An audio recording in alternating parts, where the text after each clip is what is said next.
I'm going to make sure you know who to start so you win your week 4 matchup. Tier 1, you already know. You start CMC, you start Puka Nacua, you start Bijan, Taylor, Barkley, Gibbs, and James Cook. These are your S tier options. These are going to remain your S tier options pretty much throughout the rest of the season. We've already seen that by now. Matchups don't matter. Spreads don't matter. Implied team totals don't matter. They're jams. Now going over to tier 2, Justin Jefferson sadly is no longer a tier S player. Obviously, it's been a very bad offense. Now you get Jordan Addison back, and you're going up against Pittsburgh in Europe, so obviously there is some randomness to this game. Now, despite Jefferson maybe not being great so far this year, with him sitting at the wide receiver 25 coming into this contest, we have seen Justin Jefferson in 2020, 2021, 2022, 2023, 2024, with a multitude of quarterbacks still be a wide receiver 1 in fantasy. So don't get it twisted. He's still a must-start name. Amon-Ra St. Brown must-start name as well. With St. Brown, he's had a total of 4 touchdowns over the past 2 weeks. He's the wide receiver 2 in total fantasy points coming into this. And the Cleveland Browns as well are much better against the run than they are the pass. So please start St. Brown. Start Devon Achane while I hope that Achane crashes and burns because that's who I'm going up against this week. Realistically, the receiving usage is just too good. We go through and look at the fact that he's had 15 receptions over the past 2 weeks. And right now, the over-under of this Miami Dolphins New York Jets game is actually pretty high. Like, sportsbooks are telling us that the Miami Dolphins offense should be able to score the ball where they have an implied team total of 23.5 points. Josh Jacobs is my running back 2 behind Saquon Barkley, so I really wish I could rank him ahead of Achane. In a full PPR format, he just hasn't had the same receiving involvement. You've had 6 receptions so far through the first 3 weeks this season. Now, what I love about this is you're going up against the Dallas Cowboys. The Dallas Cowboys have the worst defense in the NFL. Right now, the Green Bay Packers project to be the second highest scoring offense in the league, only behind Buffalo. And there's a pretty good spread on this game, so they should be able to run the ball in the second half. Jacobs has been dealing with an ankle. That is going to be something to monitor, but he should be good to go. Bucky Irving is a running back in a really tough matchup against the Philadelphia Eagles. And sportsbooks are telling us that the Bucs may have a hard time scoring this week in comparison to usual with the injuries that they've suffered, as well as this matchup. But maybe you say that they're going to involve Bucky a little bit more as a receiver, considering the fact that they are missing so many weapons, they may not have another option. Now, Nico Collins will be our next play. With Nico, he's really been the number 1 target hog in Houston so far this year. The issue has just been the offense hasn't been able to put points on the board. CJ Stroud hasn't looked great. Against the Tennessee Titans, though, they are favored heavily in this game. Implied team total 23 points. Right now, an underdog, you'd have a higher lower of 71.5 receiving yards for Nico Collins this week as well, which is higher than what you have with Jamar Chase at 67.5. With Chase, we've seen him be much, much worse in games with no Burrow than games with Burrow, which is why we obviously nuked him immediately in our rankings after the week 2 performance, where yes, he dropped 36 points against me, but it didn't matter if it was with Browning, it didn't matter if it was with Burrow, because the expectations for this offense going into the future is instead of it being a top 5 offense in points scored, they project to be a bottom 5 offense. And that is a very big deal, and it will be enough to move Jamar Chase from the number 1 overall scoring asset in fantasy down an entire tier. Now, Malik Neighbors, we have no idea how he is going to look with Jackson Dart. Now, I really do like seeing good quarterbacks play the game of football. I really don't like seeing garbage quarterbacks play the game of football, especially if they have elite wide receivers that they're throwing to. So fingers crossed that Jackson Dart is a great quarterback. But we haven't seen anything yet. Historically, we've seen these rookies struggle. And on top of this, Jackson Dart did show a tremendous amount of rushing upside in the preseason. So maybe if he's going to run the ball, while that may benefit the New York Giants, not so much Malik Neighbors himself. And it's a really tough matchup going up against the Chargers, where currently the Giants project to be a bottom 5 offense in the league this week. Now, Derrick Henry will be our next running back. Now, with Derrick Henry, y'all know I, over the past 3 years, haven't been a fan of drafting him. Typically don't like old running backs like this that don't catch the ball, but I will bend the knee. I will admit that he is one of the best running backs of all time. The efficiency's still been fine so far this season, every week outside of the Cleveland Browns. And really, I'm not concerned whatsoever with the fumbles from a fantasy perspective, because what do you think they're going to do? Bench Derrick Henry? No, of course not. Jordan Mason must start running back. I am freaking having to play against Jordan Mason this week, and I am terrified to do so. Last week, he played 60% of the snaps against Cincinnati, but that's a meaningless number, right? That game was an absolute blowout. This week against the Pittsburgh Steelers, We don't exactly know what to expect. His higher lower is 96.5 total yards, but I think what we can say is Jordan Mason should have almost every single touch out of this backfield. Now, our next option is going to be Kyren Williams. With Kyren, you should have almost everything on first and second downs. I'm not as concerned about Blake Corum as we were coming out of the Tennessee game, where obviously Blake Corum stole a touchdown. Kyren's been getting involved somewhat as a receiver so far this year, where you are sitting with a total of 7 targets, and the efficiency, obviously not the best as a receiver for Kyren.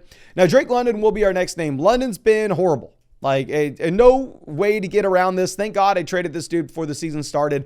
Michael Penix has looked like one of the worst quarterbacks in the NFL, but y'all know I'm always one to say, oh, sportsbook projections, they probably know more than us. And they are projecting the Atlanta Falcons to be an okay and capable offense here this week against the Washington Commanders. So we'll go ahead. We'll start Drake London. Implied team total 22 points, and obviously he has been a target hog. Now, Jakobi Meyers is in what should be a very high-scoring game. Like right now, you actually have the Chicago Bears and Raiders with an over-under that exceeds most NFL games this week. Jakobi Meyers as well is a wide receiver seeing about 9 targets per game. So Jakobi Meyers is an auto lock. I was way too low on this guy coming into the season. I was very concerned what we had in terms of the trade request, signing Amari, drafting Jack Best, drafting Deonta Thornton. Apparently none of it matters. Jacoby's the guy. We'll talk about Trey Tucker later on. But in this game, I also expect that Caleb Williams is going to have at least 1 yard. And if you would expect that same thing, I'll let you know. You can get a free pick on Underdog Fantasy right now. Higher, lower, half a total yard for Caleb Williams. And Underdog is doing something that I've never seen literally any company ever do. Their promo right now, they told me this is a limited time thing, is after you play your first $5 with code FLOCK, you are going to get $100 added to your account. I literally have never heard of it. I wish this was the thing when I signed up for Underdog 4 years ago, but that's what they're doing right now. After you play your first 5 with code FLOCK, you get a free Caleb Williams pick and $100 added to your account. They're available in almost every single state. The link's in the description, the link's in the comment section. And yeah, I wish I could take advantage of it. Now, Courtland Sutton will be our next guy. In terms of Sutton's matchup against the Cincinnati Bengals, beautiful, right? The Denver Broncos offense, they've struggled this year. But against Cincinnati here, they have an implied team total of 25 points. Should be one of the highest scoring offenses on the week. And Courtland Sutton himself has still been completely fine. He's been a mid-wide receiver 2 in fantasy, despite Bo Nix looking really bad. So if Bo Nix improves this week, it should only get better. Now, George Pickens will be our next name. I did not draft Pickens much at all. I wish I did, because he looks like he is set up to absolutely crush with no CeeDee Lamb. The only hesitation that I have from ranking George Pickens maybe a tier above this is it is a really tough matchup going up against the Packers. Kind of the same situation with Igbuka, where if we go through and we look at the matchup against Philly, it kind of sucks. Like here, the Dallas Cowboys and the Bucks project to score way fewer points than what we're historically used to seeing with their projections. Now, with that in mind, of course, you have no Evans. Godwin is going to be limited. So I'm not that concerned of what we are going to have with Igbuka's matchup. He's going to be a must-start player, absolutely regardless, because you have great quarterback play, and obviously he's a phenomenal talent with very limited competition this week. Now, Davante Adams on Thursday pops up with a hamstring, so this will be something to monitor. And of course, I'm going to be live streaming every single day answering your fantasy football questions, as I always do, whether that's Friday night, Saturday night, Sunday morning. I'll be live answering your questions and giving you injury updates, so just make sure you're subscribed. But it is going to be something to monitor with Adams. If he's out, obviously that means Puka Nacua is still a must-start player. That doesn't change anything there. But Adams has had over like 9 targets a game so far this season, so he will be a must-start name regardless. I'm going over and looking at what we have with Ashton Jeanty. I understand Jeanty's been horrendous. He's been the running back 33 in total points. The Raiders have been really bad. The offensive line's been bad. But this matchup against the Chicago Bears projects to be one of the highest scoring games of the week. So I'm going to play Ashton Jeanty, the player that I still believe is a great talent, the player that went top 10 in the NFL draft, the player that's still getting the opportunity. I'm going to hope that the Raiders offense scores as many points as sportsbooks are telling us they're going to. But like realistically, you look at Jeanty versus Kamara, the Saints project to score 8 fewer points. And Kamara hasn't been good either. Kamara, the receiving involvement hasn't been great.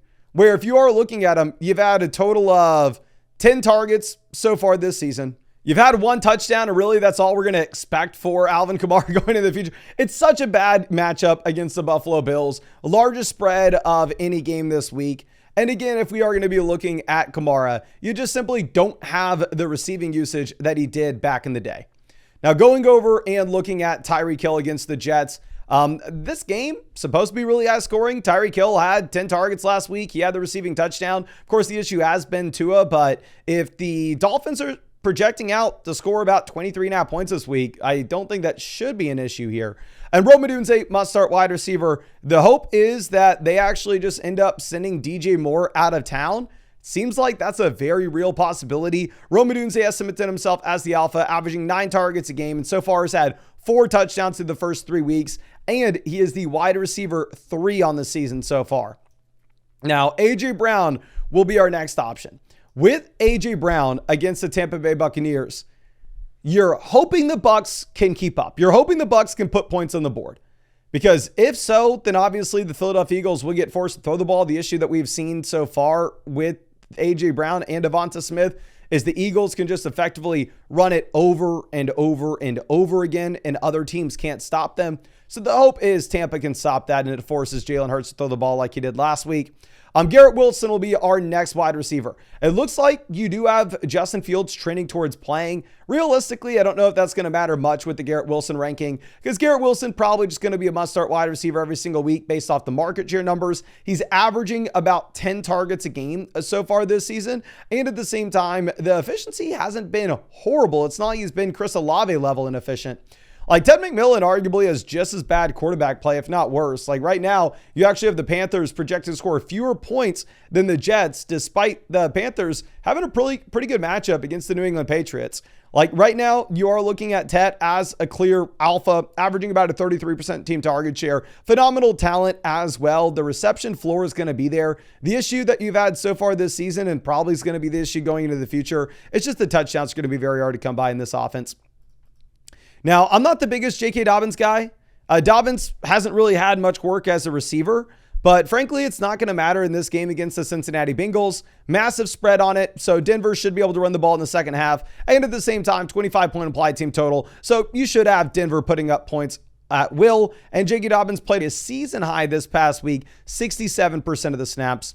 Now, Chase Brown's been horrendous. Chase Brown's been not only the worst running back in the NFL this year, but, I mean, he's looked like the worst running back that I've seen literally ever.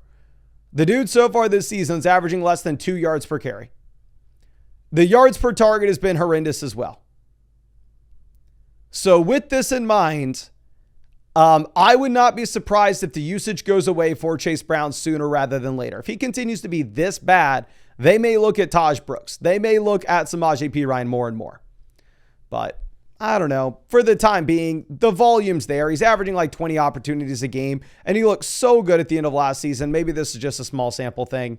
Going over and looking at Breece Hall, you may want to move Breece Hall ahead of him. The issue is Breece hasn't scored a touchdown so far this season, and if Justin Fields is under center, we know that Justin Fields won't have a super high checkdown rate, and at the same time, you'll have Justin Fields stealing some rushing touchdowns at the goal line.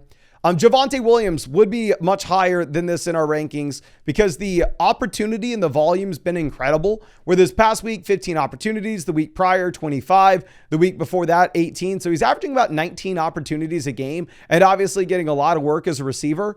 The issue that you're going to have this week is you're going up against one of the toughest defenses in the NFL with the Green Bay Packers. Now, Chuba Hubbard will be our next option.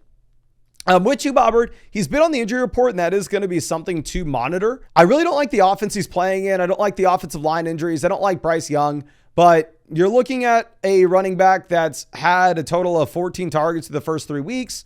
That's averaging close to 20 opportunities a game. So you can see a trend with these rankings that if you're a running back that's going to get 20 opportunities and your name's not Tony Pollard, you are an auto lock for my lineup. If you can put somebody like Breece, somebody like Chuba Hubbard in your flex, you just simply have to do it.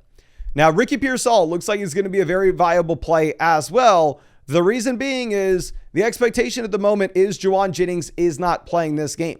Now, Ricky Pearsall actually popped up with a knee injury on the practice report this week, but They've already cleared him. They've already said that he's good to go for this next game. He had 11 targets this past week, then 6 and 7 the weeks prior. But obviously, you're just going to be playing every single snap if you're Pearsall and you have no Jennings and no Kittle. Target share is going to be incredible. Now, Zay Flowers will be our next name. Against the Kansas City Chiefs, you're really hoping that the Chiefs offense can put up points because the Baltimore Ravens, from like a per snap perspective, have been like the best offense in the NFL so far this season.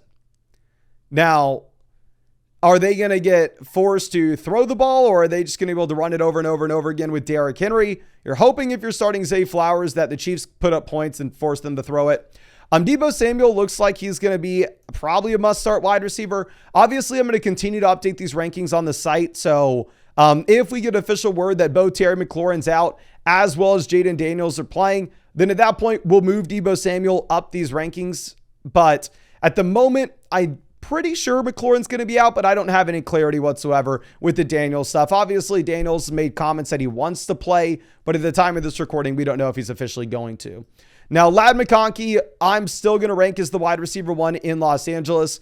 Should be a very good offense, number 1 offense in the NFL with passing rate over expectation. I don't expect that to change now that you lose one of their running backs. So I would still say Ladd McConkey is a must-start wide receiver despite him being the wide receiver 41 in total fantasy points this year. Now, obviously, you know who I'm rooting for in this offense, though, and it's not Ladd. Brian Thomas Jr. has continuously been the biggest faller of any player in these rankings. He is currently wide receiver 54. The volume's been there. He's had 25 targets so far this season. But off of 25 targets, it's unbelievable to say this. It doesn't seem real. He's had 7 receptions. Like, check my math 1,000 times over, because I know that doesn't sound possible, but it is. He's been like the least efficient wide receiver in the NFL, but he's 22 years old. He was a phenomenal player at 21. So my expectations are it's maybe a spot for him to bounce back. Maybe it's just a small sample issue. Going over and looking at DeAndre Swift. Swift, guaranteed opportunity, good matchup. Big plays aren't there. It's not like DeAndre Swift's a super special talent, but if I had him, I would probably start him. Jalen Warren, kind of the same thing here. Jalen Warren's actually been much better than DeAndre Swift. And honestly, the projections are a lot better. Like Underdog is DeAndre Swift, higher, lower, 70.5 total yards. They have Jalen Warren, higher, lower, 84.5. Clearly, Jalen Warren's been great as a receiver, like one of the most efficient receiving running backs so far this season. He's been the RB14. My main hesitation that I have is this is just a really tough matchup to go up against with the Minnesota Vikings, and it would be something that I'm wanting to avoid. Now, Tony Pollard is a running back that I'm starting both Pollard and Scatterbo. To look at Tony Pollard, this is the last week where I'm going to rank him as somebody that you probably just need to get in your lineup. He has averaged 20 opportunities a game over the past 3 weeks, and he's been the number 1 running back in the NFL with his snap rate at about 90%. Now, this is the worst offense in the league this week, or at least that's what sportsbooks are projecting, with an implied team total of 15 points.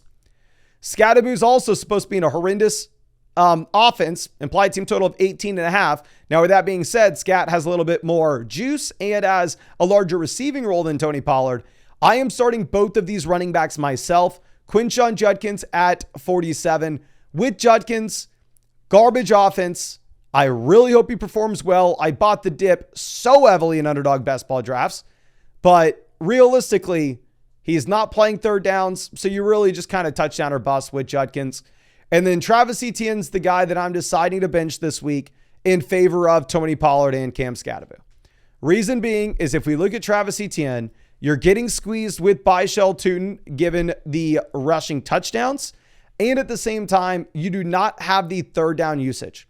So it's very hard for me to look at Travis Etienne as a running back that's not getting much as a receiver that played 54% of the snaps this past week and put him in over Tony Pollard, where both offenses are probably going to be pretty bad. But please let me know in the comment section if you think I'm making a mistake and I need to fix this before lineups lock.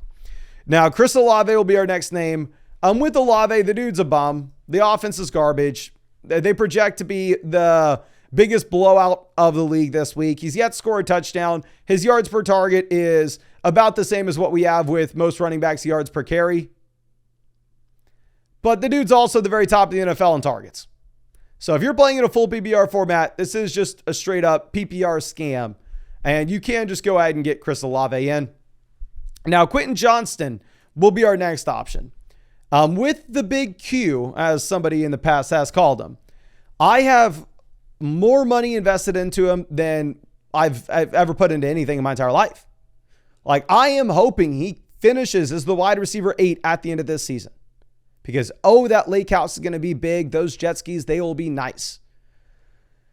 The offense is supposed to score a lot of points against the Giants. I'm afraid that they're going to be able to run the ball consistently, though. And if we are going to look at what we have with Keenan Allen, like Keenan Allen's drawing just as many targets here as well. Now, moving over to what we have with our next option, Michael Pittman Jr., the touchdowns have been there, been great. Also, another player that at one point of the offseason was one of my most drafted players on Underdog. Love the fact that he's wide receiver 12. We are crushing right now, and these guys are the reason why. But I'm afraid with Pittman, similar to Quentin Johnston, that we're running hot. The efficiency is great. Touchdowns are great. But realistically, this dude has 19 targets for the first 3 weeks, and I think they will probably spread the ball out some to the tight end, to Josh Downs, etc., etc.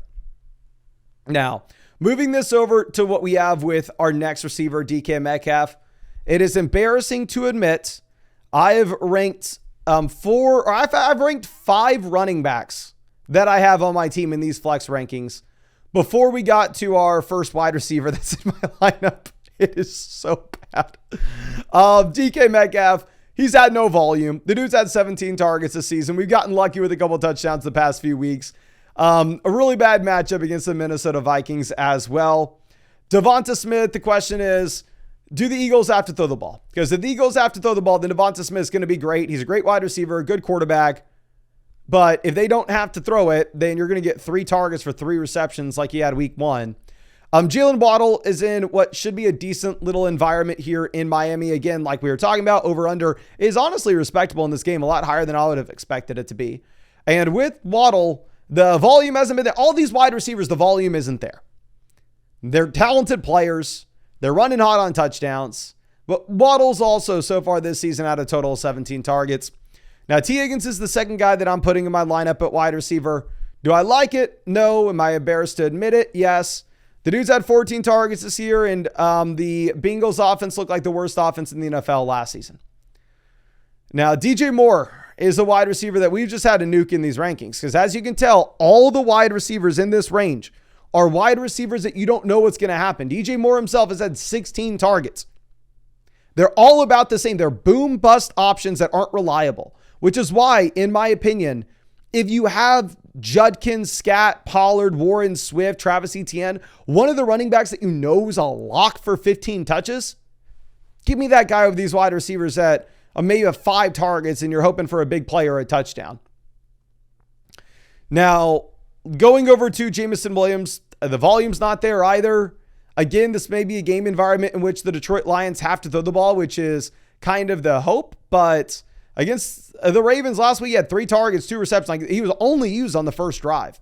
And then obviously they use him to clear out space underneath for the running backs, and he's great at that from a real life perspective, but it doesn't translate to fantasy. David Montgomery dropped 29 fantasy points last week, and he's the RB8 on the season.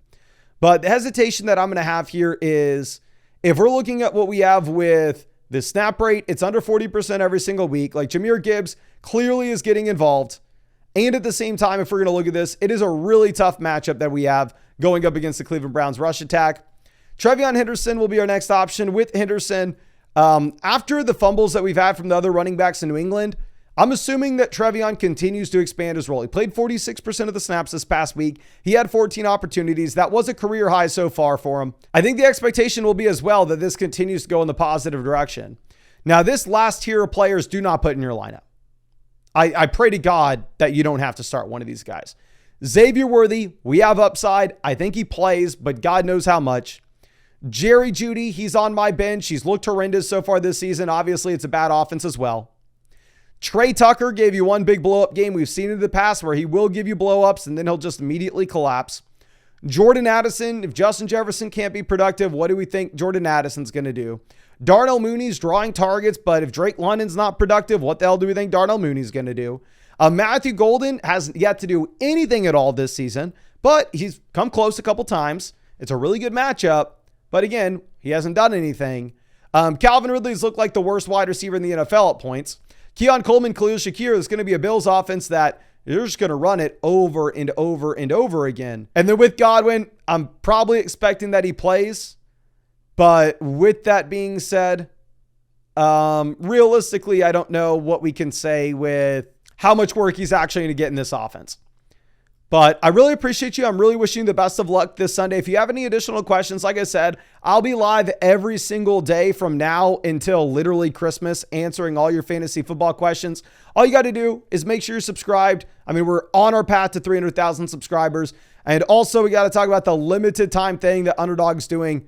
I wish I had this promo whenever I signed up 4 years ago, but nonetheless, sign up with code FLOCK. After you play your first $5, they're going to add $100 to your account. And on top of that as well, if you go ahead and use code FLOCK, you'll get a free Caleb Williams pick, more than less than half a total yard for the Sunday night game. But I really appreciate you. I'm going to leave that link to Underdog in the description and comment section. And I really hope I get to see you out in the live stream later today.